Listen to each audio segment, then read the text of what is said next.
Votre programme d'information avec l'UIL, l'Université internationale de Libreville, le fleuron de la formation universitaire en Afrique.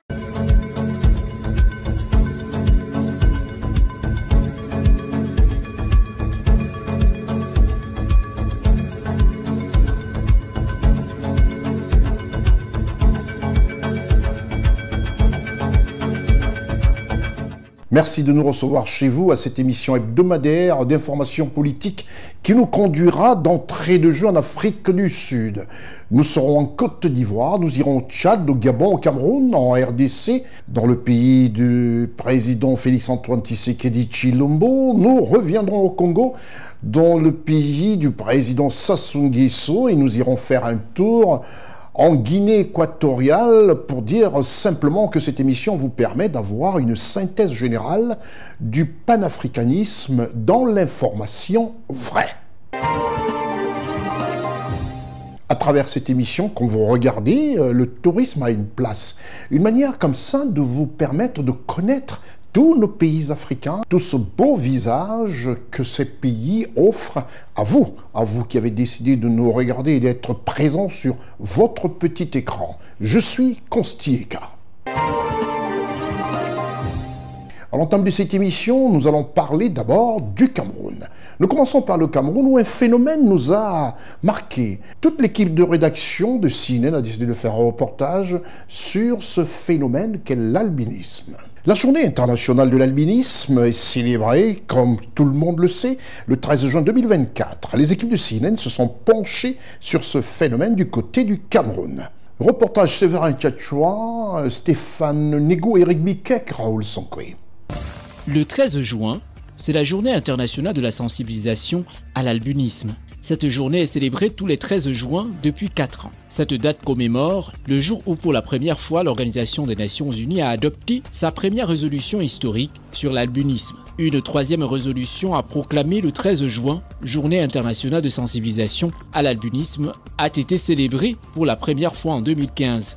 L'albinisme est une maladie rare, non transmissible et héréditaire qui existe dans le monde entier, indépendamment de l'appartenance ethnique ou du genre. Au Cameroun, comme dans bien d'autres pays du monde, ces personnes albinos font face à une forme de stigmatisation sociale. Ils sont parfois traités avec différence et rejet. Je pense que les albinos sont dans la société à cause des préjugés. À cause des préjugés, pourquoi? Parce que certaines personnes pensent que l'albinisme c'est une malédiction, l'albinisme c'est une maladie contagieuse, pourtant ce n'est pas le cas. L'albinisme c'est juste une condition génétique que la pigmentation agit sur, qui affecte la peau, les cheveux et les yeux. Mais ça ne définit pas qui nous sommes et ce que nous pouvons faire. Donc je pense que nous devons vraiment briser cette barrière-là et détruire la pensée erronée et accepter la personne albinos dans la société. D'autres subissent des actes d'agression, de violence et d'injustice au quotidien. Je n'ai pas encore eu à subir une violence en société. Par contre, quand j'arrive quelque part là, ceux qui connaissent déjà ce que c'est que l'albinisme, oui, ils me considèrent comme eux. Néanmoins qu'il y a souvent quelques-uns là qui se distinguent de leur comportement, qui n'est pas totalement de bonne moralité. Une situation que dénoncent les personnes albinos. Selon mes années de travail, je sais que la médiatisation peut contribuer pour la grande sensibilisation à l'albinisme. Parce qu'à travers ces chaînes de télévision, ces chaînes de radio, on parvient à toucher plus de personnes, même dans les endroits reculés. Et ça fait une forte sensibilisation. Et c'est pour ces raisons qu'aujourd'hui, pour la journée internationale de sensibilisation à l'albinisme qui est le 13 juin, nous avons sollicité la chaîne CEN pour nous aider à faire une forte sensibilisation à travers le monde. La journée internationale de sensibilisation sur l'albinisme, célébrée ce jour, est donc une occasion de plus pour sensibiliser le grand public aux difficultés rencontrées par les albinos dans leur vie quotidienne et lutter contre le rejet qu'ils peuvent parfois subir dans certaines sociétés. Cette journée se veut aussi être un appel au don et à l'amour en faveur de la personne albinos.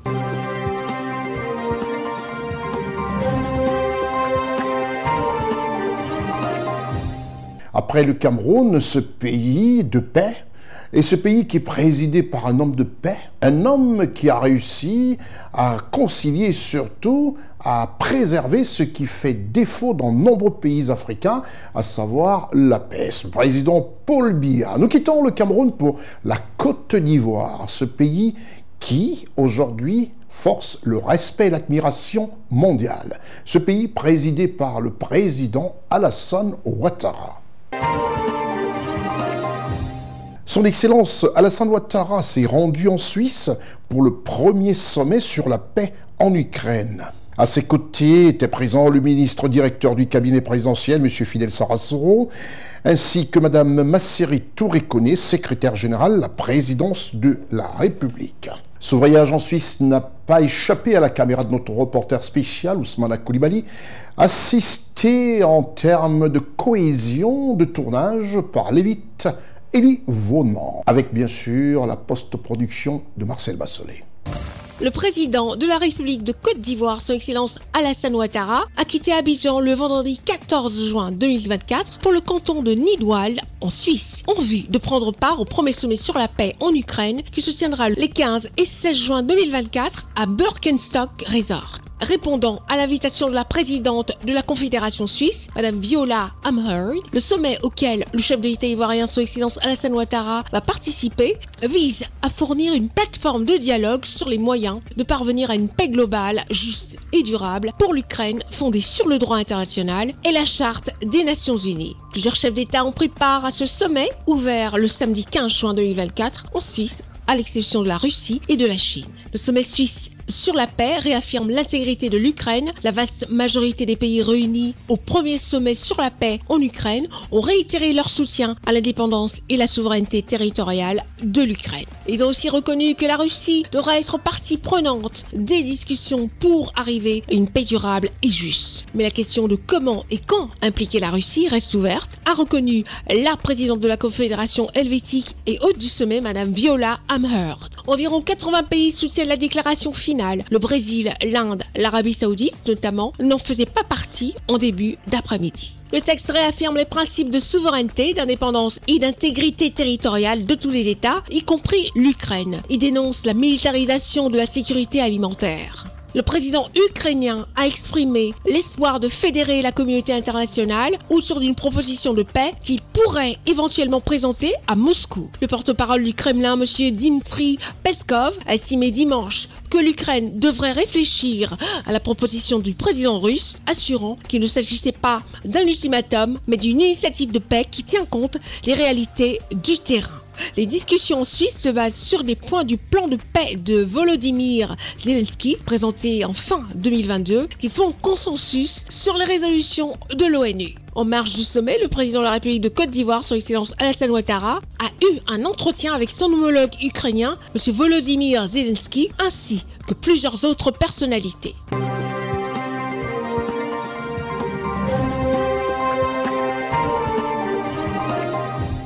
Voilà un voyage comme ça pour le bonheur des populations ivoiriennes, un voyage d'État. Et comme le président, j'ai toujours eu coutume de dire, né de tout repos. Et ce voyage lui a même fait un manquement de coutume. Traditionnellement, il est présent à la cérémonie religieuse de la Tabaski, mais il était dans les airs, dans les airs. Nous allons tout de suite quitter la Côte d'Ivoire pour le Gabon. Au Gabon, ce pays, présidé de main de maître par son Excellence Brice Clotaire Oligui Nguema, qui fait très bien les choses pour le bonheur des populations gabonaises. Dans ce pays, s'est tenu quelque chose de très important, les écomatériaux, une conférence sur les écomatériaux. Le cadre choisi pour cette troisième édition, qui s'est déroulée du 12 au 14 juin 2024, a été l'Université internationale de Libreville. C'est dans ce cadre que s'est tenue la troisième conférence des écomatériaux en Afrique, en sigle CEMA 2024, dont l'objectif est la recherche et le développement dans le domaine de la valorisation des écomatériaux, à savoir des fibres et particules végétales, animales, minérales, bois, terre et pierre. L'objectif est de permettre de toucher un large public à la problématique du recyclage et de la valorisation des sous-produits et des déchets d'éco-conception et d'élaboration des coproduits.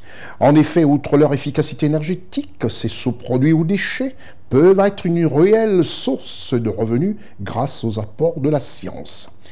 Le très beau cadre sur des dizaines d'hectares de l'Université internationale de Libreville est le lieu qui a abrité cette conférence des écomatériaux avec des conférences indoor en salle, dans la multitude des salles de conférences que dispose l'Université internationale de Libreville, et aussi outdoor pour faire profiter de cet espace verdoyant qui est l'espace de l'Université internationale de Libreville.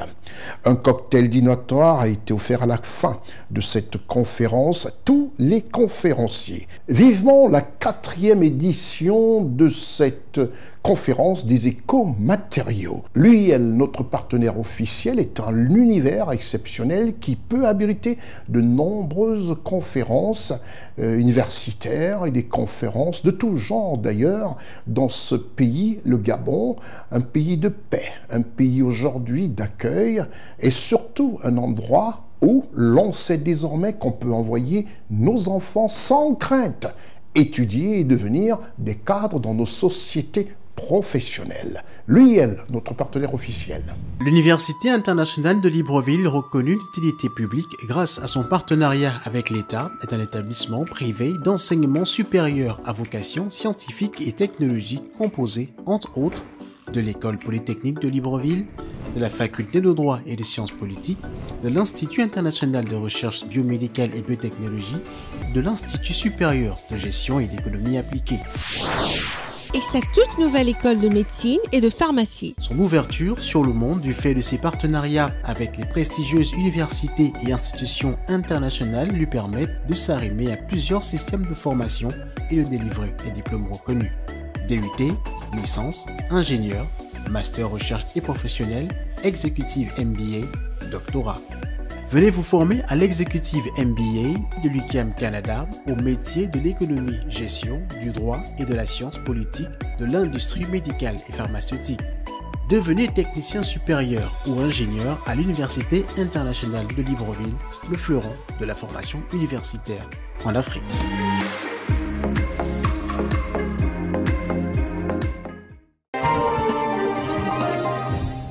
Après le Gabon, nous allons tout de suite en RDC, dans le pays dirigé par son Excellence Félix-Antoine Tshisekedi Tshilombo.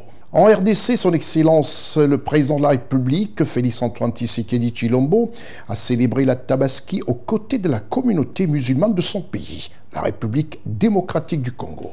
Reportage Gozo Richard, Séverin Tchatchoua, Marcel Bassolé, Charles Abdoulaye. Les musulmans considèrent l'Aïd el-Kabir, également connu sous le nom de Tabaski, comme la célébration la plus importante de leur foi. Ce dimanche, en célébrant cette grande fête religieuse, les musulmans se réunissent pour prier et consommer un repas afin de célébrer la soumission d'Abraham lorsque Dieu lui demande de sacrifier son fils unique, une façon de tester sa foi. Ce dimanche 16 juin 2024, des milliers de fidèles musulmans se sont rassemblés sur l'esplanade du Palais du Peuple à Kinshasa afin de célébrer Allah. Après la prière, les différents membres de la communauté musulmane ont été invités à se rendre dans la salle du Palais du Peuple afin de poursuivre la célébration avec comme invité de marque le chef de l'État congolais, son Excellence Félix-Antoine Tshisekedi Tshilombo, accueilli par un standing ovation.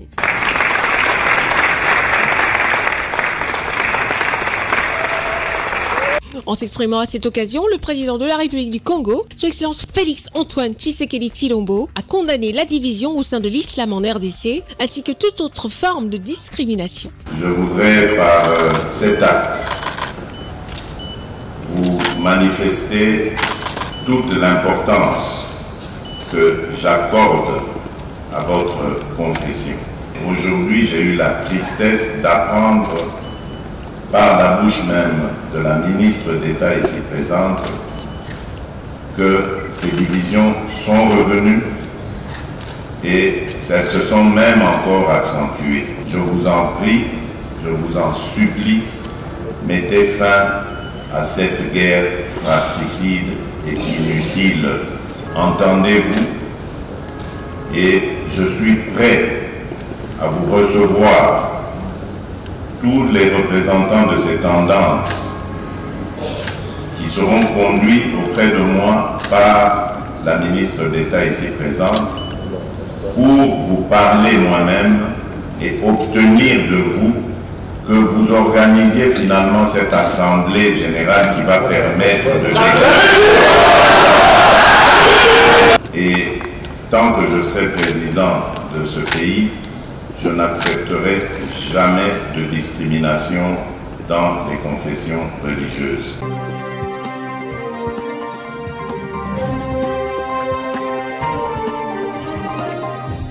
Eh oui, la Tabaski a été fêtée partout par les peuples musulmans, les peuples de confession musulmane. Là, nous avons parlé de la RDC, nous allons revenir en Côte d'Ivoire. En Côte d'Ivoire, la fête de la Tabaski a été un grand moment pour les musulmans ivoiriens. L'équipe de reportage de CNN a campé ses caméras à la mosquée de la rivière Golfe de Cocody. Le chef de l'État, son Excellence Alassane Ouattara, qui séjournait en Suisse, était dignement représenté par le ministre d'État, ministre de la Défense de Côte d'Ivoire, M. Téné Birahima Ouattara. Reportage Ousmane Koulibaly, Lévite Elie Vonan, Marcel Bassolé, Costa Rica. Pour accomplir le devoir du bon musulman, il n'est jamais trop tôt. C'est à la Riviera Golf à Cocody que les fidèles musulmans de cette mosquée se sont donné rendez-vous. Ils sont arrivés de part et d'autre. Le grand chancelier de la République de Côte d'Ivoire, M. Ali Koulibaly, le président de l'Assemblée nationale, l'honorable Adama Bitogo, et plusieurs ministres du gouvernement ivoirien de confession musulmane. C'est à 8h19 que le ministre d'État, ministre de la Défense, M. Téné Birahima Ouattara, représentant du président de la République de Côte d'Ivoire, son Excellence Alassane Ouattara, est arrivé à la mosquée de Cocody Riviera Golf pour la grande prière marquant la fête de la Tabaski, avec à ses côtés le ministre Touré Mamadou de la promotion de la jeunesse de Côte d'Ivoire. C'est à 8h28 que l'imam de la mosquée fait son entrée dans ce lieu saint de la mosquée de la Riviera Golf de Cocody. La cérémonie de prière annoncée par le muezzin dans toute la piété qu'impose la religion musulmane, en présence de toutes les autorités musulmanes, membres du gouvernement, corps diplomatique, dans leur humilité, remettant ainsi leur vie, leurs activités, leurs doléances et celles du peuple de Côte d'Ivoire à Allah, le Tout-Puissant Miséricordieux. Allah est évoqué, remercié pour tous ses bienfaits.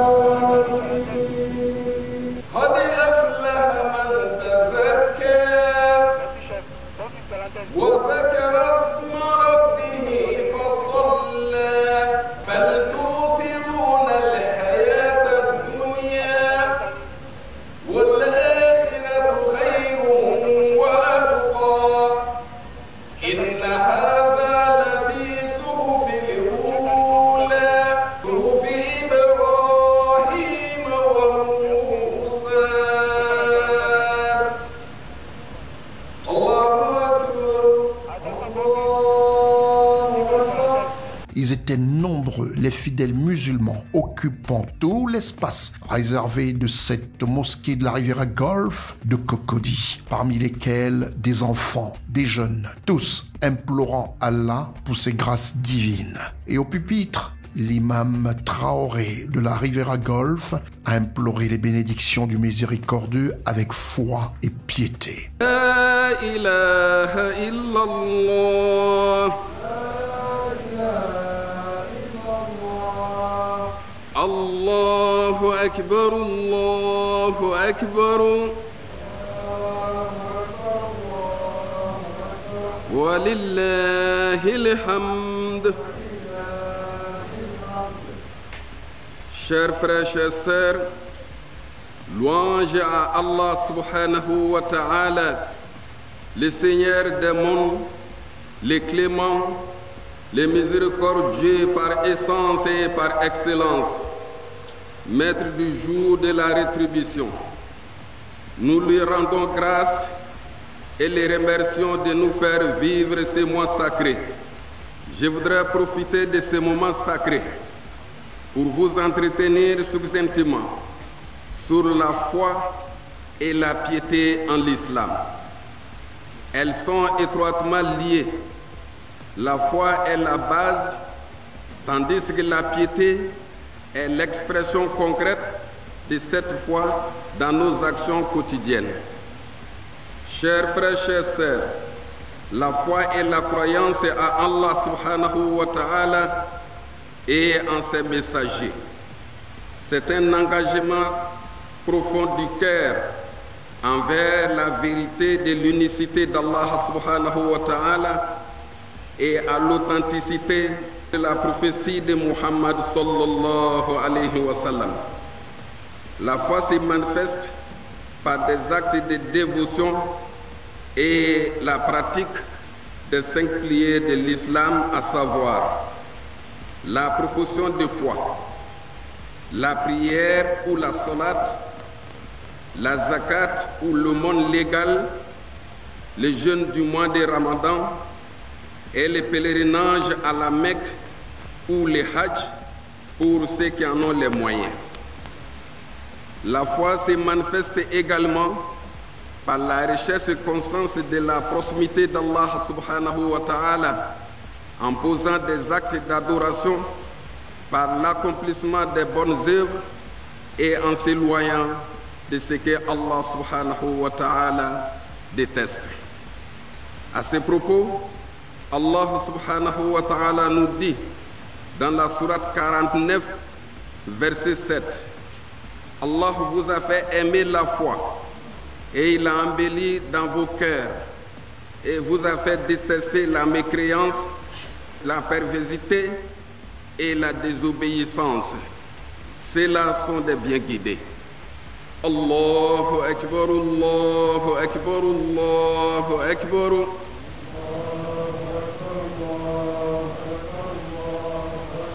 La ilaha illallah. Allahu Akbar, Allahu Akbar.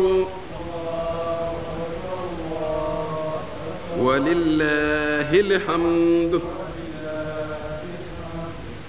Chers frères, chères sœurs, la piété est la conscience constante de la présence d'Allah subhanahu wa ta'ala et la crainte de les décevoir.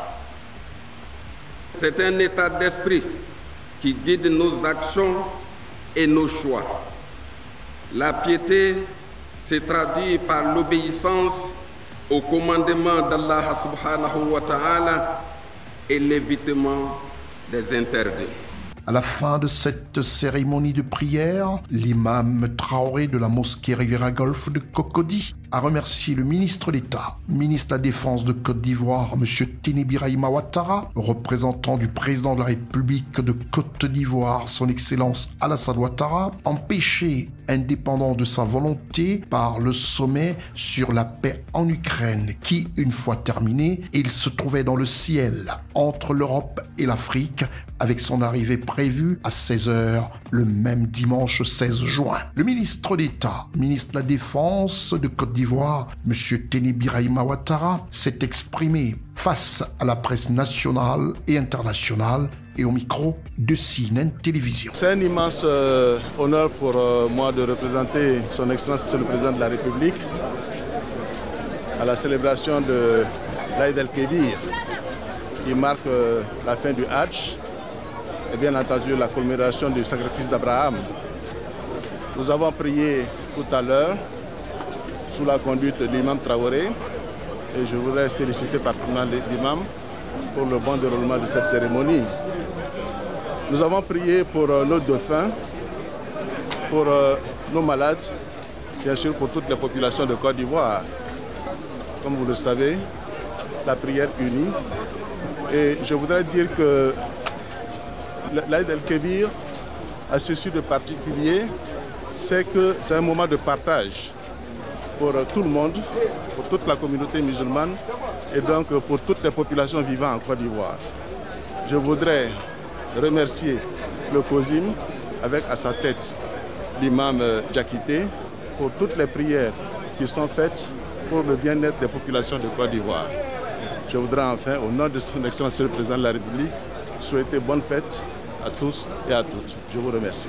Une fois cette grande prière achevée, une fête de Tabaski qui s'est poursuivie dans tous les domiciles où chaque musulman, au nom du sacrifice d'Abraham, a immolé un mouton pour un grand moment de partage. CNN Télévision a recueilli pour vous quelques impressions. Nous étions à un grand rendez-vous de la foi au Créateur.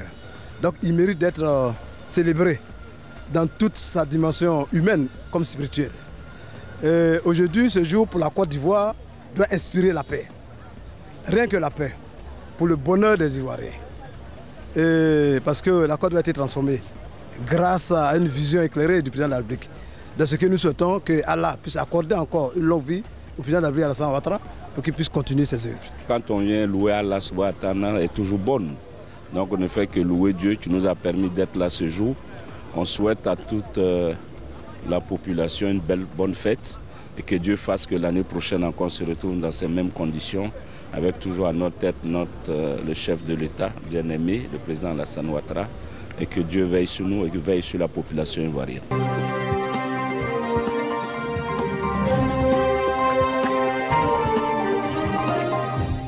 Après cette cérémonie où les moutons ont été égorgés de part et d'autre, nous-mêmes, à CNN, on avait des gigots de moutons pendant qu'on travaillait. Toutes les équipes ont travaillé malgré ces jours fériés et autres. C'est aussi cela, les aléas de notre métier. Nous allons quitter la Côte d'Ivoire pour le Congo, le pays du président Denis Sassou Nguesso. C'est à Brazzaville, au Congo, que son Excellence Denis Sassou Nguesso a reçu en audience une délégation du Fonds monétaire international. Le reportage Séverin Tchatchoua, Gérard Richard Gozo, Charlotte Abdoulaye, Marcel Bassolé.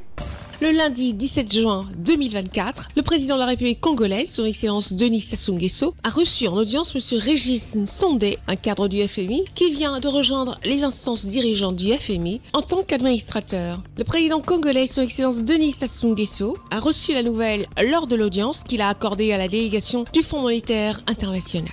Le conseil d'administration est représenté par 24 pays membres, par 24 sièges, et dont 2 Africains. Et donc j'ai eu l'honneur d'être désigné comme administrateur pour 23 pays africains. Et je tenais à commencer ma tournée de remerciements aux différents pays qui m'ont choisi. Commencer par mon propre pays, le Congo-Brazzaville, et venir exprimer en personne ma gratitude, ma profonde gratitude pour l'appui, la nomination du Congo et son appui à mon élection. C'est la principale raison de ma visite. Les échanges entre le chef de l'État congolais, son Excellence Denis Sassou Nguesso, et la délégation du FMI ont également été marqués par les discussions sur la 5e révision du programme triennal du Congo qui permet la facilité élargie du crédit. Nous avons pu bénéficier de l'expérience et des conseils, des instructions de M. le Président de la République, M. Denis Sassou Nguesso, sur différentes questions, non seulement sur le programme du Congo avec le Fonds monétaire international, appuyé par la facilité élargie de crédit, mais également différents sujets sur l'agenda de l'économie mondiale, notamment les questions de dette. Vous savez que le fardeau du service de la dette est très lourd en ce moment pour nombre de pays africains. Nous avons également discuté avec son Excellence, Monsieur le Président de la République, la question des DTS qui ont été alloués par le Fonds monétaire international au profit des pays, mais également nous avons besoin de canaliser ces ressources vers des institutions qui sont proches du terrain, telles que la Banque africaine de développement. Donc nous avons pu bénéficier des conseils et des instructions de Monsieur le Président de la République. Nous avons également discuté la question du financement du climat, question très importante qui tient à cœur le Président. Et enfin, nous avons discuté avec Monsieur le Président de la République, entre autres, la question de la représentation de l'Afrique au conseil d'administration du FMI et dans les différentes institutions internationales. Il convient de rappeler que dans un communiqué publié par le Fonds monétaire international en mai 2024, il était mentionné que les services de ces institutions financières sont parvenus à un accord concernant la 5e revue de la facilité élargie du crédit pour la République du Congo.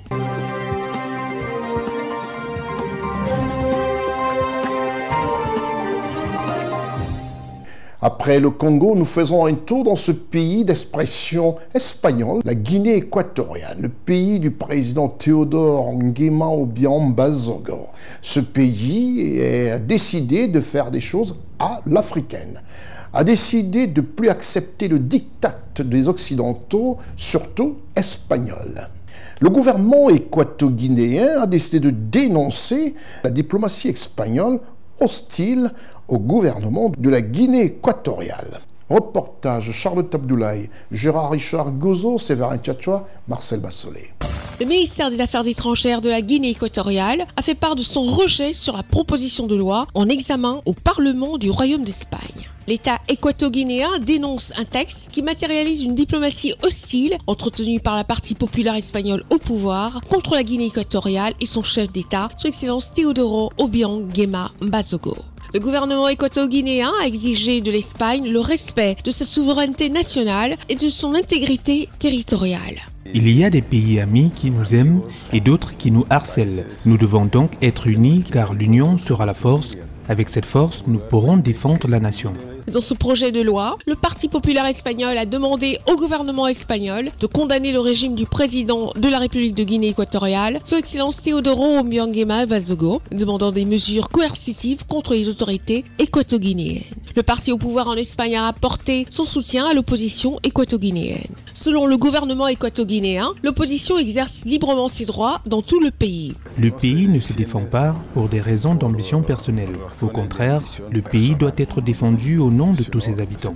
Celui qui ne sait pas ce que c'est que la nation, c'est celui qui accorde le plus d'importance à sa propre personne. Le ministère des Affaires étrangères de la Guinée équatoriale a annoncé dans un communiqué daté du 11 juin 2024 que l'Espagne a soutenu la tentative de coup d'État contre le président de la Guinée équatoriale, Son Excellence Teodoro Obiang Nguema Bazogo, en 2004. Les tensions entre les deux pays sont présentes depuis l'ouverture en février 2023 par la Chambre pénale du Tribunal national d'Espagne d'une enquête sur le décès de l'activiste Julio Obama pendant sa détention dans une prison équato-guinéenne.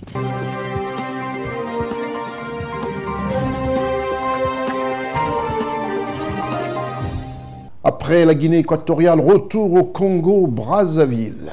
La cité fonctionnaire de Mandingo Kayes a été inaugurée par la première dame de la République congolaise, Madame Antoinette Sassou Nguesso. Reportage Charlotte Abdoulaye, Gérard Richard Gozo, Séverin Tchatchoua, Marcel Bassolé. Le lundi 17 juin 2024, la première dame du Congo, Madame Antoinette Sassou Nguesso, présidente de la Fondation Congo Assistance, a inauguré le premier module de 100 logements de type F4 de la cité du fonctionnaire appelée Antoinette Sassou Nguesso de Mandingo Kayes, ainsi que la mise en service du réseau électrique de cette localité et de ses environs. Le Premier ministre chef du gouvernement, M. Anatole Collinet Makosso, ainsi que les membres du corps constitué et la reine Béatrice Moé-Fouti Loemba, épouse du roi de Loango, ont assisté à la cérémonie. Ce premier module comprend 56 logements contemporains destinés aux fonctionnaires territoriaux, édifiés sur une superficie de 2 hectares, répartis en 7 blocs de 8 logements chacun. Ce projet, dénommé Cité administrative de Mandingo Kayes, comporte 100 logements de type F4 réalisés sur un terrain de 7 hectares. Nous réceptionnons ce jour un premier lot de 56 logements réalisés sur une surface de 2 hectares, structurés en 7 blocs de 8 logements chacun. Les différents blocs sont séparés par des allées de 100 mètres de long sur 6 mètres de large avec des trottoirs. Chaque logement de type F4 comporte un séjour, une salle à manger, 3 chambres à coucher, 2 salles d'eau avec sanitaire sur une surface habitable de 97,5 m², construit sur une surface parcellaire de 250 m². Enfin, ce site du premier lot est clôturé par un mur de sécurisation de 560 mètres linéaires.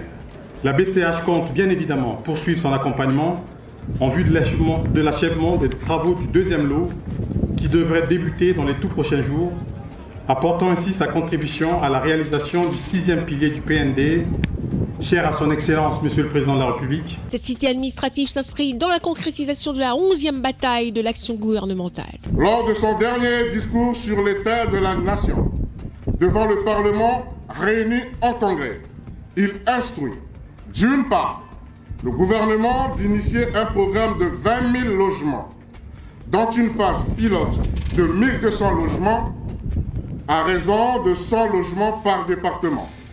Et d'autre part, à accélérer avec les conseils départementaux la mise en place de la fonction publique territoriale, outil nécessaire pour la sédentarisation des fonctionnaires locaux au sein des collectivités locales et de la création des emplois au profit de la jeunesse. Vous avez, par la mise en service de ces réseaux électriques dans le Kouilou, la preuve de la matérialisation du boulevard énergétique. Aussi, vous allez d'ici peu entrer solennellement en possession des 56 logements au bénéfice des fonctionnaires territoriaux. Et ce, dans un contexte de transfert effectif des compétences et des moyens en matière de santé de base et d'éducation aux collectivités locales. Tout ceci dans le cadre de la matérialisation de la Oudissimo bataille, c'est-à-dire la 11e bataille de l'action gouvernementale. Je cite, « Il n'y aura pas d'avenir prospère pour le Congo sans une décentralisation effective. » Comme les autres villes du Congo, Mandingo-Kai connaît une croissance constante en termes de qualité, ce qui fait la fierté des habitants de la ville.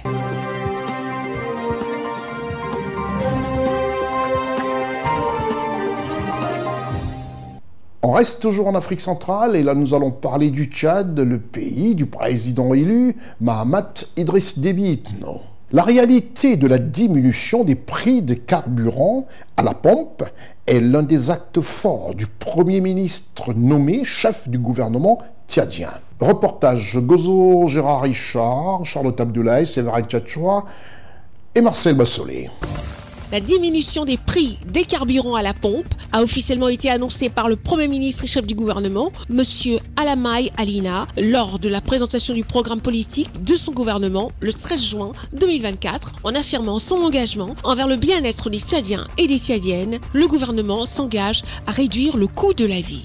Le ministre des Finances, du Budget, de l'Économie et du Plan et celui du Commerce et de l'Industrie ont signé un arrêté conjoint qui établit les nouveaux prix des carburants qui entreront en vigueur le lundi 17 juin 2024. Dans les stations-service de la ville de Djamena, on observe une baisse du prix du gasoil, passant de 828 francs CFA à 800 francs CFA le litre, tout comme le prix de l'essence qui passe de 730 francs CFA à 700 francs le litre. Les consommateurs n'ont pas tardé à réagir, accueillant avec enthousiasme cette baisse des prix des carburants.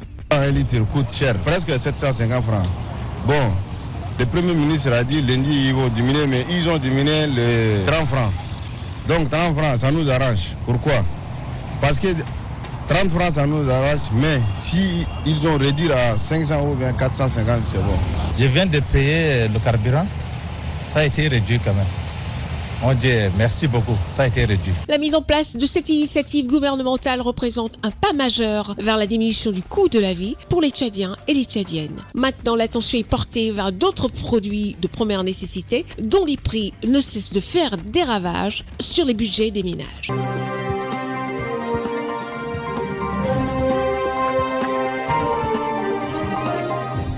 Nous quittons le Tchad, nous traversons juste, comme je le dis souvent, la frontière. Une frontière qu'on peut traverser, je disais, à bicyclette et même avec des patins.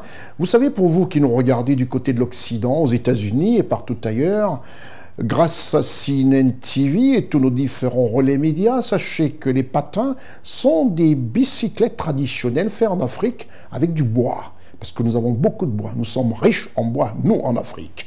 Nous quittons le Tchad pour le Cameroun. Le gouverneur de la région du littoral au Cameroun, précisément dans la ville économique de Douala, a présidé la cérémonie de pose de la première pierre de construction du centre des productions des titres identitaires. Cette cérémonie s'est déroulée à la cour d'honneur du GMI numéro 2. Reportage Stéphane Négou, brillant caméraman de CNN du côté de Douala, avec la complicité de Séverin Tchatchoua sous le regard d'Ousmane Koulibaly du côté d'Abidjan qui apprécie voir à l'épresse 200 collaborateurs du côté du Cameroun, ainsi que la présence forte de Gérard Richard Gozo et la technicité sonore de Séverin Tchatchoua pour enfin bénéficier de la post-production d'Éric Bikek. Le gouverneur de la région du littoral, M. Dieudonné Iva Adiboua, représentant personnel du délégué général à la Sûreté nationale, a présidé la cérémonie de la pose de la première pierre de construction du centre de production de titres identitaires à la cour d'honneur du GMI numéro 2, à proximité du centre d'enroulement des passeports de Douala. Il est un peu plus de 11 heures quand le cortège du gouverneur de la région du littoral franchit l'esplanade de la cour d'honneur du GMI numéro 2, accueilli par le préfet d'Uvouri, les autorités municipales de la ville de Douala, ainsi que le délégué régional du littoral à la Sûreté nationale. Ensuite, la revue des troupes et l'exécution de l'hymne national. Le gouverneur de la région du littoral, M. Dieudonné Iva Adiboua, prend place à la tribune. Outre le mot de bienvenue du représentant du maire de la ville, la Sûreté nationale, en collaboration avec son partenaire privé, Authentic GmbH, et sur l'ordre de l'État du Cameroun, a mis en place un système qui, en plus d'être plus sécurisé, vise à assurer une production de carte nationale d'identité beaucoup plus rapide en 48 heures, voire beaucoup moins, en fonction des structures et des options spéciales. En ce moment même, des événements similaires se déroulent, donc des cérémonies de pose de la première pierre des travaux à Yaoundé et à Garoua. En effet, le Cameroun va bientôt être doté de 3 centres multifonctionnels d'enrôlement et de production des titres identitaires, mais également de 68 nouveaux centres répartis sur l'ensemble du territoire, ainsi que 219 centres qui vont être rénovés et entièrement équipés. Ces centres multifonctionnels ultramodernes vont permettre à la population d'accéder à différents services. D'une part, afin de vous faciliter donc l'accès aux titres identitaires, les citoyennes et citoyens du Cameroun auront la possibilité de prendre leur rendez-vous en ligne. Ils et elles auront également la possibilité de procéder à des paiements dématérialisés, donc également en ligne, ce qui va grandement faciliter les opérations. En plus de ces opérations facilitées, ces nouveaux centres ultramodernes, dont on va vous présenter les détails ensuite, vont permettre un accueil de qualité, vont permettre également des procédures d'enrôlement rapides et de qualité, mais vont permettre, enfin et surtout, une production des titres identitaires en 48 heures. Le Cameroun est résolument lancé dans la réforme du système d'identification sécuritaire, initié par le chef de l'État camerounais, son Excellence Paul Biya, dans son constant souci de résoudre les difficultés rencontrées par les Camerounais et Camerounaises dans l'acquisition des titres identitaires, précisément les cartes nationales d'identité. Il me plaît, au nom de M. le délégué général à la Sûreté nationale, de présider la cérémonie ce jour consacré à la pose de la première pierre du centre secondaire de production des titres identitaires qu'abritera notre région. Cet événement est le fruit de la réforme du système d'identification sécuritaire en cours, instruite par M. le Président de la République, son Excellence M. Paul Biya, dans son constant souci de résoudre les difficultés rencontrées par les citoyens camerounais dans l'acquisition des titres identitaires et principalement des cartes nationales d'identité. En effet, à la suite d'un appel d'offres international restreint lancé le 22 décembre 2021 et de l'examen des offres reçues, la société Authentic IDCAM AG a été attributaire du contrat relatif à la mise en place du nouveau système d'identification sécuritaire pour la République du Cameroun. Il s'agit d'un contrat de partenariat de type Build, Operate and Transfer, en abrégé BOT, par lequel ce partenaire privé aura la charge de construire les infrastructures dédiées à ce nouveau système et de l'exploiter en collaboration avec la DGSN. Le partenaire Authentic IDCAM AG devra construire 3 centres de production respectivement dans les villes de Douala, Garoua et Yaoundé et les centres régionaux d'enrôlement dans les chefs-lieux de région assortis de près de 25 postes d'identification. Il va également assurer la construction de 58 centres départementaux d'enrôlement ainsi que la rénovation et l'aménagement des 219 postes d'identification actuels. À cet effet, le 13 mai 2024, sur très haut accord du chef de l'État. Le contrat de partenariat irrélatif a été signé entre la Délégation générale à la Sécurité nationale et la société Authentic Idcam AG. Plus de 3 millions de Camerounais ayant changé les éléments de leur filiation se retrouvent en situation de double et même triple et quartile identité. En l'état actuel de la législation, seule la première identification contenue dans la base de données est considérée comme étant l'identité authentique d'un citoyen. Je peux vous dire de manière prosaïque et simplement des cartes d'identité en 48 heures. Quoi de plus? Nous applaudissons à nous rompre les mains pour cette initiative, une fois encore, du président de la République pour donner satisfaction aux Camerounais. Donc que Douala, et particulièrement Douala Premier, ait été choisi pour implanter ce joyau architectural. Le maire de la commune d'arrondissement de Douala 1er s'est satisfait de cette avancée significative. Une avancée significative, dernière évolution en date du 19 juin 2024, la pose de la première pierre de construction du centre de production de titres identitaires se déroule en simultané dans 3 grandes métropoles du Cameroun, en l'occurrence Douala, Yaoundé et Garoua.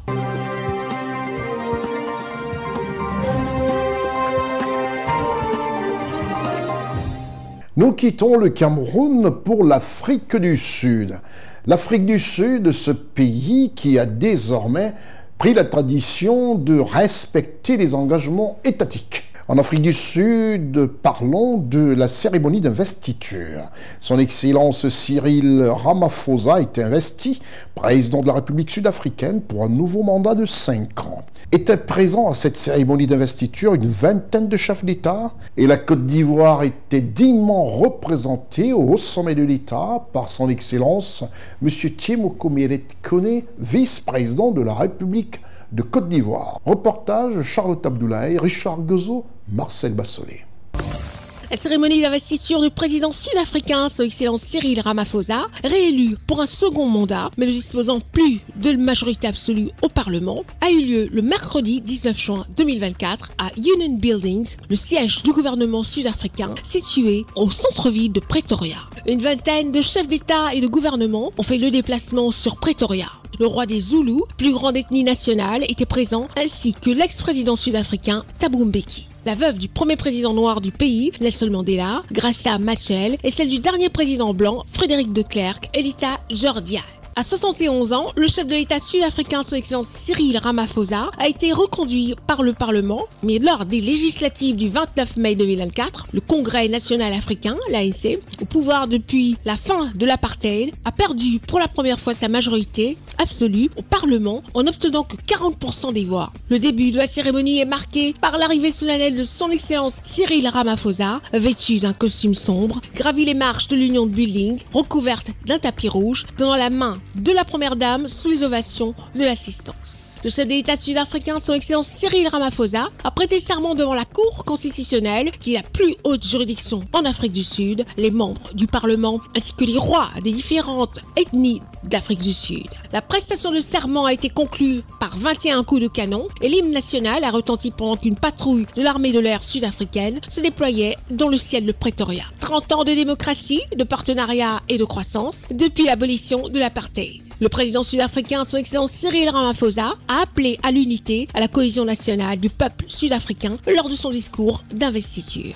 En mai 2024, lors des élections législatives, le Congrès national africain a obtenu la majorité des suffrages avec 40% des voix, mais il n'a pas la majorité absolue au Parlement. Son Excellence Cyril Ramaphosa a donc convié les autres partis à participer aux négociations pour former une majorité à l'Assemblée des Nations. La main tendue du chef de l'État sud-africain a été fructueuse. Elle a conduit à la conclusion d'un accord avec l'Alliance démocratique, la deuxième force politique en Afrique du Sud, qui a remporté 21,8% des voix aux législatives du 29 mai 2024. La formation d'un gouvernement d'union nationale est un moment d'une grande portée. C'est le début d'une nouvelle ère, a déclaré Cyril Ramaphosa après avoir prêté serment. Au terme de la cérémonie, le président sud-africain, son Excellence Cyril Ramaphosa, est allé exprimer sa profonde gratitude envers les homologues et hautes marques de la cérémonie d'investiture.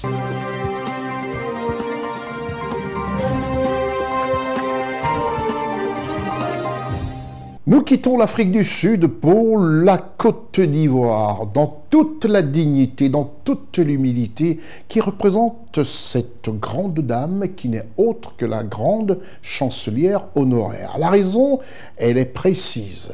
Le livre sur le président Alassane Ouattara qui nous amène dans ce très beau cadre que je vous présente, le Sofitel Hôtel Ivoire, pour nous, en Côte d'Ivoire, d'appeler l'Hôtel Ivoire.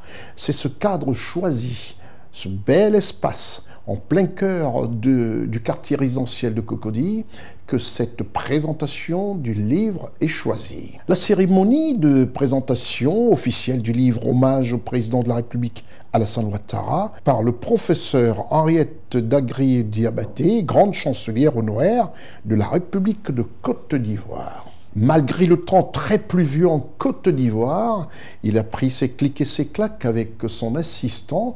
Lui, c'est Koulibaly Ousmana et Lévite Elivonan sont rendus pour essayer de vous rapporter ces très belles images bien mixées et surtout soignées en post-production par Marcel Bassolet. Et bien sûr, la voix de Constant Ika.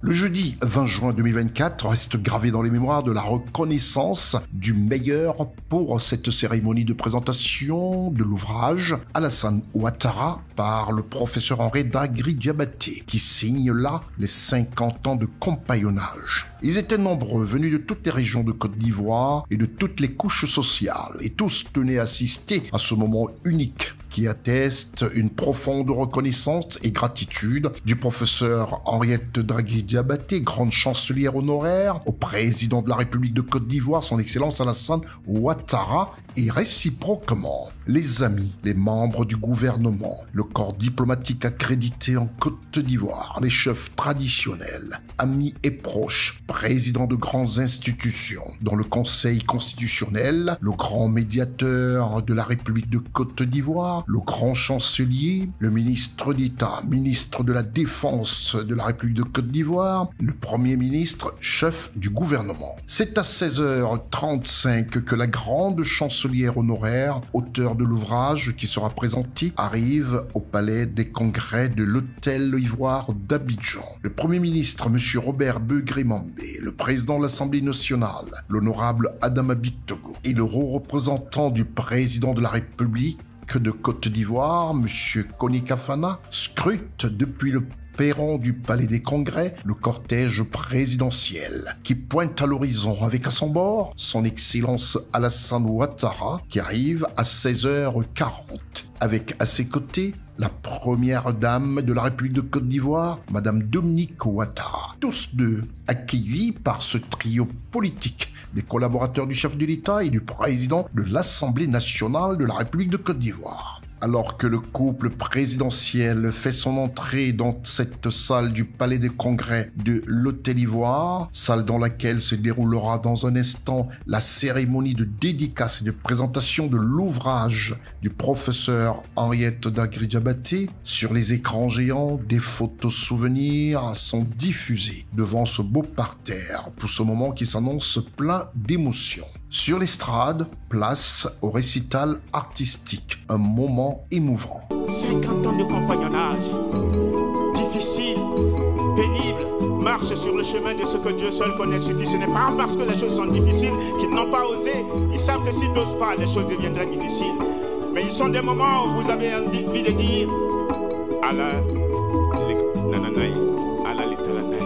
Je voudrais à présent vous parler de quelque chose d'essentiel pour l'avenir de notre pays, pour les générations à venir. De cette nation doit émerger un Ivoirien nouveau.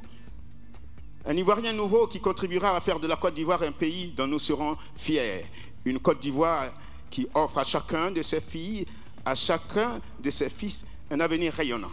Un Ivoirien nouveau qui, dans l'intérêt de son pays, combat la médiocrité et recherche l'excellence. Un Ivoirien nouveau doté d'une grande intégrité, d'un sens élevé de la responsabilité de l'intérêt supérieur de la nation. Un Ivoirien nouveau, travailleur, ponctuel au travail, conscient de son rôle et de sa place dans le développement de notre pays. Un Ivoirien nouveau qui, par son comportement, montre l'exemple et place l'intérêt supérieur de notre nation au-dessus de tout.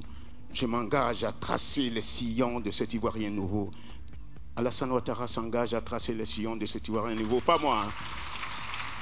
Appelé au pupitre, monsieur Clément Lafont, éditeur de l'ouvrage, baptisé 50 ans de compagnonnage. En votre qualité de chercheuse, d'universitaire, d'intellectuelle et de femme politique, vous ne souhaitiez pas mettre un point final à ce texte.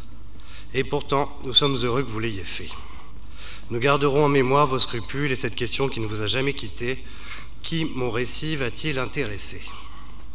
L'audience présente aujourd'hui ne peut qu'attester de votre humilité, mais aussi vous témoigner le soutien et l'estime que vous portent les Ivoiriens, qui, à l'évocation de votre nom, ne peuvent s'empêcher de vous gratifier de surnoms addictifs. C'est alors que la parole est donnée à l'auteur de l'ouvrage, le professeur Henriette Dagri-Diabaté, grande chancelière honoraire.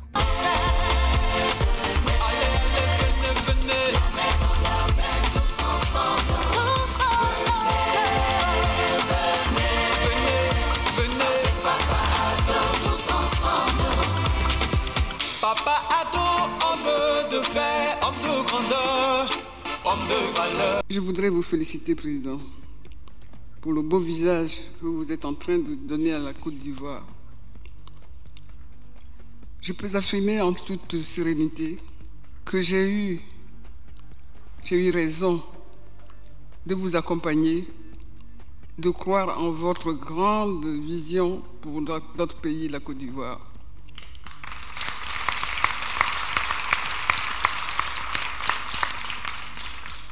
Après ce long combat, après les joies et les drames reçus ensemble et vécus ensemble, ce livre, pour moi, permet aux Ivoiriens de mieux connaître l'homme qui gouverne notre pays à partir d'informations authentiques. Le professeur Tané Laboni avait cette lourde charge de présenter l'ouvrage. Le livre que nous présentons ce jour, 20 juin 2024, est différent par le sujet et par la tonalité de ceux déjà publiés par l'auteur Henriette Dagri-Diabaté. Alassane Ouattara, 50 ans de compagnonnage, répond à quelques questions essentielles que se pose l'auteur. Comment faire connaître Alassane Ouattara à celles et ceux qui l'ont élu et réélu plus d'une fois, et à celles et ceux qui continuent de le critiquer négativement, malgré le sens du devoir qui prévaut chez l'homme politique? Elle semble dire « Vous ne le connaissez pas ».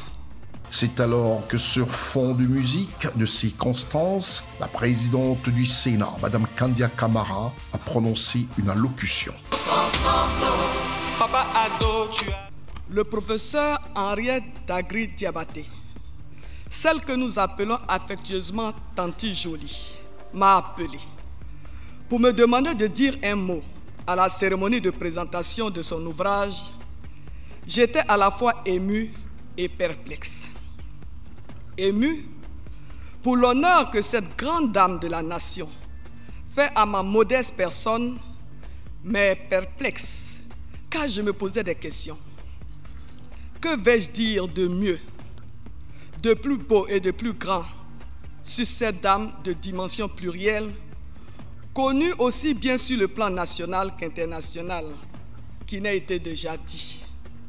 En réalité, je pouvais passer des heures et des heures à vous parler de cette dame remarquable, exceptionnelle et emblématique qu'est Tanti Henriette Dagri-Diabaté. Cependant, je me contenterai de faire un résumé de sa personnalité, en ne retenant que deux aspects, à savoir le plan politique et intellectuel, le plan humain et social. En fait, les raisons de cette résistance à toute épreuve sont simples. Son militantisme et son engagement politique ne s'inscrivent pas dans une trajectoire opportuniste.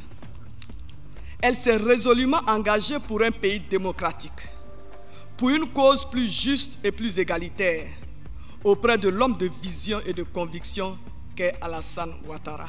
Ce fut au tour de la première dame de la République de Côte d'Ivoire, Madame Dominique Ouattara, qui n'a pas manqué un mot de tendresse adressé à son époux, le président Alassane Ouattara. Avant tout propos, je voudrais saluer très affectueusement mon cher époux, le président Alassane Ouattara,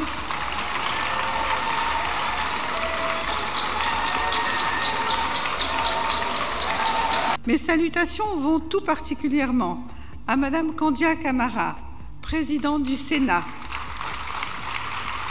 que je remercie pour son émouvante intervention. Chère Kandia, j'ai été très touchée par le poignant témoignage et les souvenirs mémorables que tu as partagés avec nous tout à l'heure. En effet, j'ai connu Madame Henriette Diabaté, notre tanti jolie, comme j'aime l'appeler affectueusement, il y a plus de 30 ans, au moment de mon mariage avec Alassane. Et depuis lors, je lui ai toujours voué une grande admiration et un profond respect.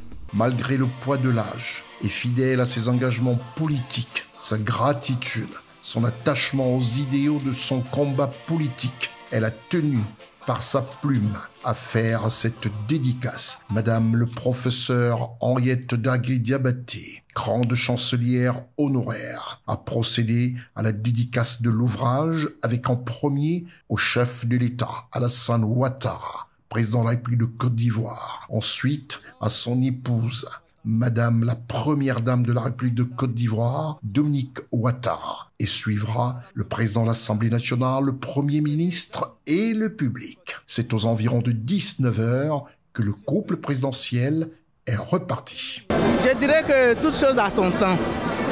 C'est le moment, parce que nous sommes en train de préparer les élections pour 2025. C'est une femme combattante, c'est une femme déterminée. Nous en sortons vraiment très édifiés parce que, avant même de lire l'ouvrage que nous venons donc d'acquérir, nous avons pu, à travers les récits qui ont été donc faits, comprendre déjà d'une manière ou d'une autre le contenu donc de ce livre-là. Véritable sentiment de fierté de savoir que la grande chancelière, qui est pour nous la mémé nationale, a pu faire ce bel ouvrage. C'est un ouvrage rempli d'anecdotes, riche en émotions, où on voit qu'il y avait cette synergie, cette union entre elle et le président de la République, son Excellence M. Alassane Ouattara. Et tout ce qu'on peut dire, c'est la suite qui est très bonne. Et on aimerait que la Côte d'Ivoire soit encore meilleure. Et pour cette jeunesse-là qui a besoin encore d'exemples comme elle et d'exemples comme le président de la République.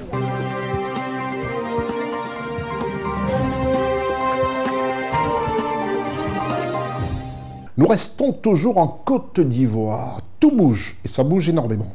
C'est un pays qui travaille, un pays où tout le monde est au forum, où le ministre, membre du gouvernement et le président de la République. Nous avons été très attentifs à une cérémonie qui était attendue par tout le monde, au niveau d'ailleurs même international. En Côte d'Ivoire, on peut dire que ce jour, tout le monde était sous anesthésie.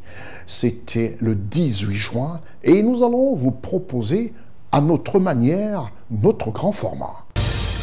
Ce grand format est consacré à ce 18 juin, devenu traditionnel en Côte d'Ivoire, où le président Alassane Ouattara a décidé de présenter l'état de la nation au Congrès réuni, à savoir la Chambre basse et la Chambre haute de Côte d'Ivoire, en présence aussi des responsables et présidents de grandes institutions, des diplomates accrédités en Côte d'Ivoire. La dextérité de toute l'équipe de reportage de CIDEN, Ousmane Koulibaly, Lévite Edivonon, Marcel Basselet à la post-production et la voix de Constant Ika vous présente un résumé, un récapitulatif de ce 18 juin 2024 depuis le Palais des Congrès de l'Hôtel Ivoire.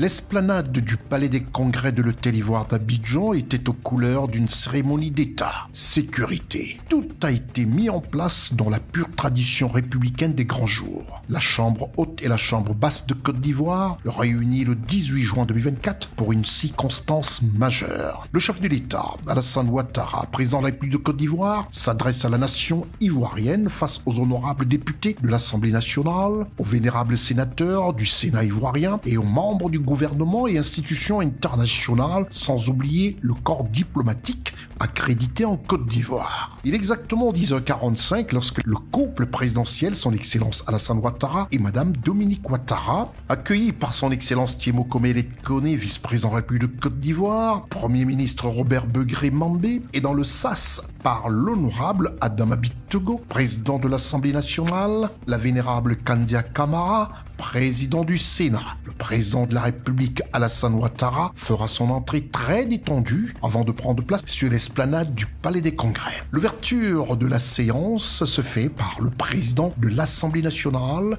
qui invite sur le pupitre le chef de l'État de Côte d'Ivoire. Excellence, Monsieur le Président de la République, les parlementaires que nous sommes sont très sensibles à la grande considération que vous nous accordez en venant personnellement nous délivrer votre message sur l'état de la nation.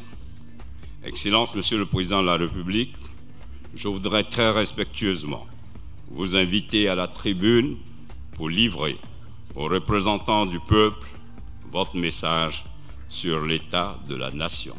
Je vous remercie. Le président Alassane Ouattara prend la parole. Depuis notre dernière réunion du Congrès, le 25 avril 2023, plusieurs hautes personnalités de notre pays nous ont quittés. Je voudrais saluer leur mémoire. Je pense tout particulièrement à mon aîné, le président Henri Konan Bédié, ancien président de la République et ancien président de l'Assemblée nationale, à qui je voudrais une fois de plus rendre un vibrant hommage. Je remercie l'ensemble de la population qui, dans sa diversité, l'a accompagné dignement à sa dernière demeure le 1er juin dernier à Pépressou. J'ai également une pensée émue pour mon jeune frère, le président Mamadou Koné, ancien président du Conseil constitutionnel et du Conseil supérieur de la magistrature, qui a été rappelé à Dieu le 8 avril 2024. Je pense également à mon jeune frère et compagnon du RDR de longue date, Ibrahima Fani, ancien maire de la commune de Boaké, qui vient de nous quitter. Je réitère mes condoléances les plus attristées à leurs familles respectives, ainsi qu'aux familles de tous ceux qui nous ont quittés. Je vous prie de bien vouloir vous lever pour observer une minute de silence à leur mémoire.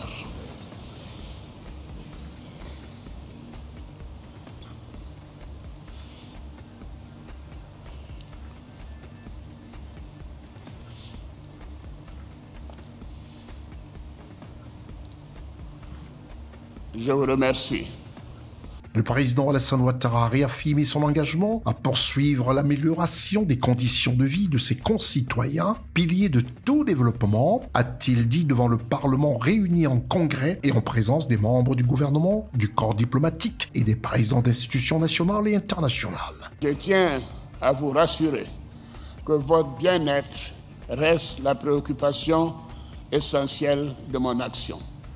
Et c'est pourquoi j'ai demandé au gouvernement de poursuivre ses efforts pour contrôler le coût de l'électricité. Le chef de l'État de Côte d'Ivoire, son Excellence Alassane Ouattara, président de la République, a indiqué que conformément à son engagement d'atteindre un taux d'électrification de la République de Côte d'Ivoire de 100% à fin 2025, la Côte d'Ivoire est sur la bonne voie. Le taux de couverture est passé de 33% en 2011 à 86% à fin 2023. Conformément à mon engagement d'atteindre un taux d'électrification de 100% en fin 2025, je dois vous informer que le taux de couverture est passé de 33% en 2011 à plus de 86% en fin 2023. Donc nous sommes sur la bonne voie.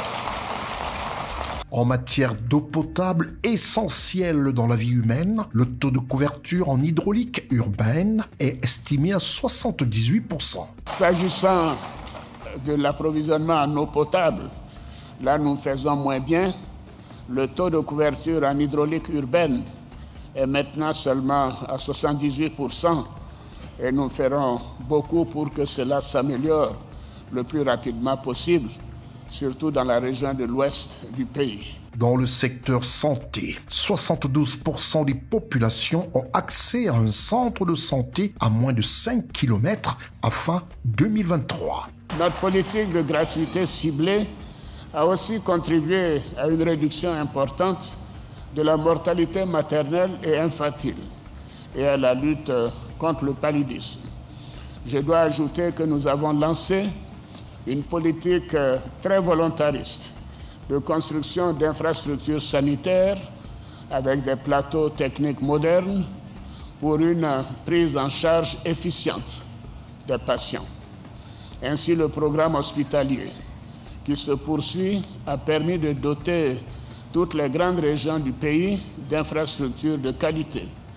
Et en 2023, ce sont 72% de la population qui ont accès à un centre de santé situé à moins de 5 km.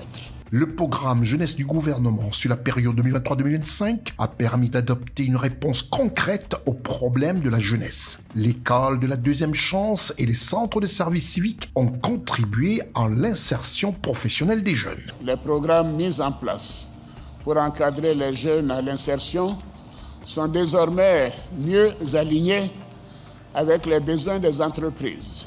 En effet, les centres de services civiques et l'école de la seconde chance permettent de donner à nos enfants les aptitudes pour une meilleure insertion professionnelle.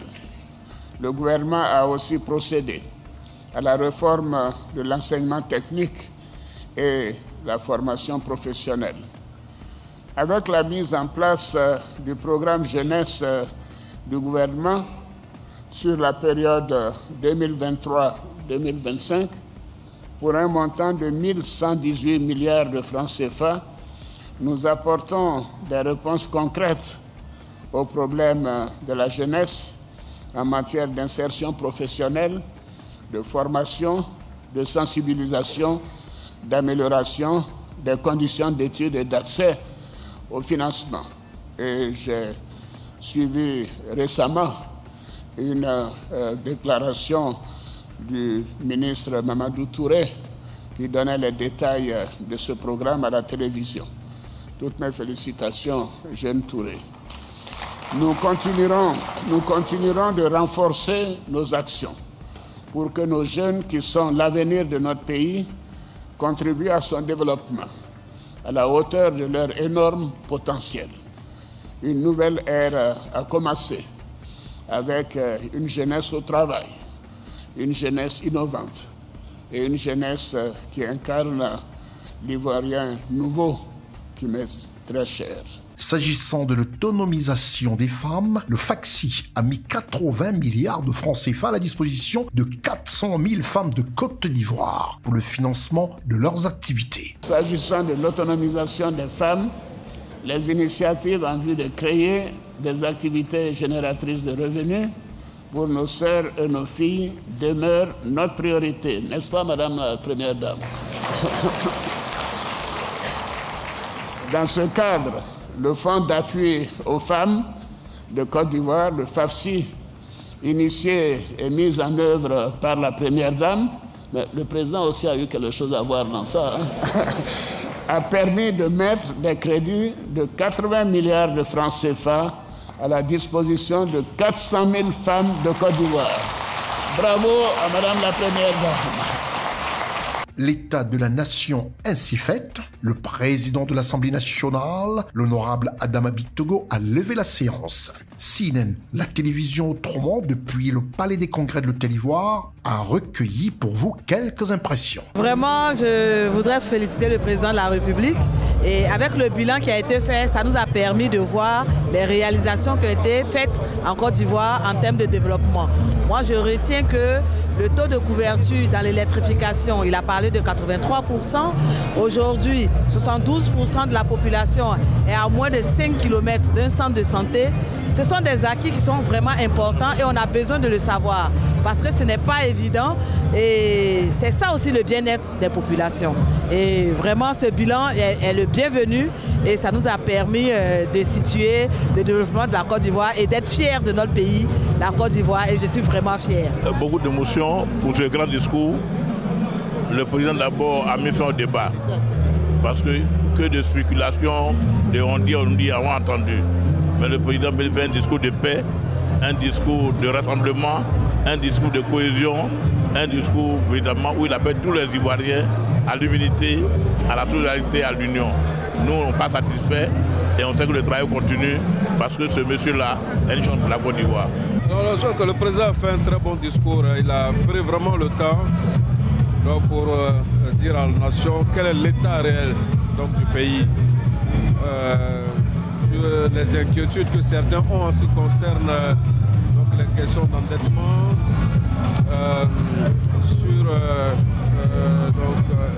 le partage de la richesse, de la croissance, avec tout ce qui est fait comme investissement dans le social, notamment dans l'éducation, dans la santé.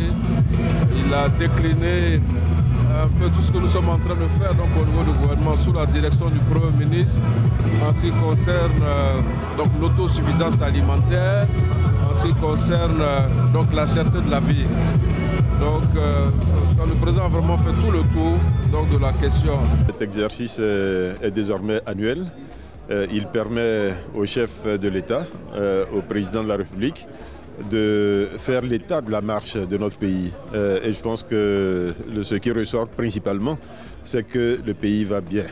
Le pays est en très bonne santé. Tous les indicateurs sont au vert.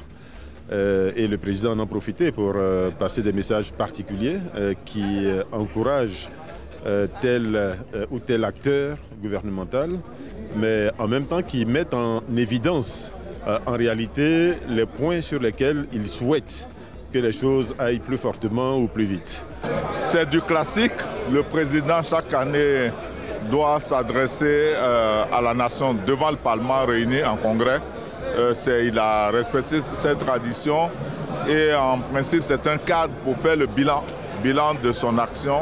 Il nous a donc dressé un bilan très éloquent sur les 12-13 dernières années. Je voudrais vraiment lui renouveler mon admiration. Maintenant, certains de nos compatriotes peuvent s'attendre à d'autres informations. Le président a bien indiqué que ce sera pour une autre fois. Il faut dire que nous avons suivi avec beaucoup d'attention et avec beaucoup d'intérêt le message du chef de l'État. Il faut dire que nous avons été très heureux de voir que le président de la République a fait un état des lieux de la situation économique et sociale de la Côte d'Ivoire. Ce qui nous a permis de comprendre aujourd'hui que la Côte d'Ivoire se porte bien et que la Côte d'Ivoire est même classée parmi les meilleurs élèves au plan économique et social en Afrique de l'Ouest. Le président nous a montré les avancées sur le plan des infrastructures, beaucoup d'autres points positifs qui ont été réalisés au niveau de la Côte d'Ivoire. Donc c'était l'objet de sa rencontre aujourd'hui avec le Parlement pour parler directement au peuple. Le président de la République est un grand homme. C'est un homme de vision et il n'a pas changé de vision. Le président de la République est resté droit dans ses bottes sur le développement de la Côte d'Ivoire. Son objectif, c'est de développer la Côte d'Ivoire et hisser la Côte d'Ivoire aux mêmes normes que les autres pays que nous allons visiter ailleurs.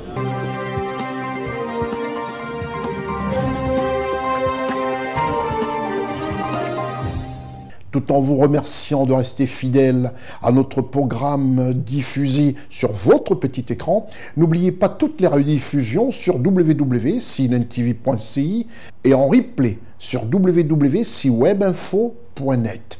Vous allez sur ciwebinfo.net, vous cliquez sur replay et vous avez en continu toutes les informations panafricaines, inclus ce programme. C'était votre programme d'information avec l'UIL, l'Université internationale de Libreville, le fleuron de la formation universitaire en Afrique. C'est terminé pour cette émission Constier Carl Week News. Quant à moi, je vous donne rendez-vous au prochain numéro. Au revoir.